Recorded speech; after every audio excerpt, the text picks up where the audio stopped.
ನಾವು ಎಷ್ಟು ದಿನ ಏರಿಯಾಗೆ ಎಕ್ಸಿಬಿಷನ್ ಮೂಲಕ ಸೀರೆ ಸಂತೆ ಮೂಲಕ ನಾನ್ ನಿಮ್ ಹತ್ರ ಬಂದೆ. ಈಗ ನೀವು ನನ್ನ ಹತ್ರ ಬರೋ ಟೈಮ್. ಅರ್ಥ ಆಗಿಲ್ವಾ? ನಾವು ರಾಧಾ ಸೀರೆಗಳು, Radha by rapid Rashmi brand has found a permanent place. ಯೋಣ ಗೆಸ್ ಯಾವ ಏರಿಯಾ ಅಂತ ಕ್ಲೂಗಳು ಕೊಡ್ತೀನಿ.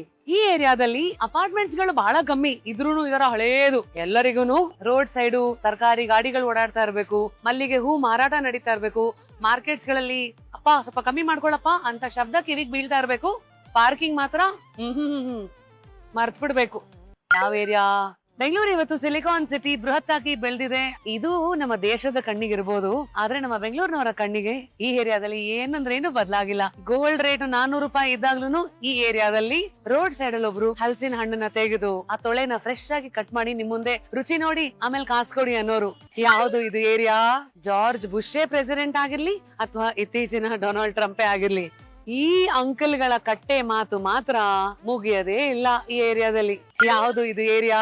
ಅವತ್ತಿಗೆ ಸಮ್ಮರ್ ಕ್ಯಾಂಪು, ಇವಾಗ ಮಾರ್ಚ್ ಮೇಲೆ ಹೋಗೋಣ ಅಂತ ಫ್ಯೂಚರ್ ಕ್ಯಾಂಪು. ಎಲ್ಲಾ ಕ್ಯಾಂಪ್ಗಳನ್ನ ಸೈಡಿಗೆ ಹಾಕಿ ದೋಸೆ ಕ್ಯಾಂಪನ್ನ ಪ್ರಪಂಚಕ್ಕೆ ಪರಿಚಯ ಮಾಡ್ಕೊಟ್ಟ ಏರಿಯಾ ರೀ ನಮ್ದು. ಯಾವ್ದು ಗೊತ್ತಾಯ್ತಾ?